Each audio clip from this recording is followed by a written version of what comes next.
How to block someone on TikTok. Welcome to another Gauging Gadgets TikTok tutorial video. In this video, I'm going to show you how to block people on TikTok. So if you want to block someone on TikTok for any reason, by the end of this tutorial, you'll be able to do that. And if this video helps you, please consider giving it a like and also subscribing to my channel because that really helps me out. So in order to block someone, we need to actually navigate to the person's profile. So if you're going through your feed and you see someone you want to block, simply select their profile icon just above the like button to go to their profile. Additionally, you can also hit the search button in the top right, type in the person's name that you want to block, and then just select them to go to their profile.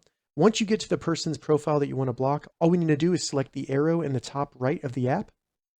And then at the bottom there, you'll see block, select that, and then just confirm that you do indeed want to block this person on TikTok by selecting block.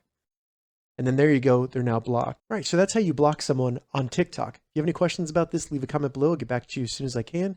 If you'd like to see more TikTok tips and tutorials, check the links in the description. If this video helped you, give it a thumbs up, and please consider subscribing to my channel, Gauging Gadgets, for more gadget reviews and tech tutorials. Thank you so much for watching.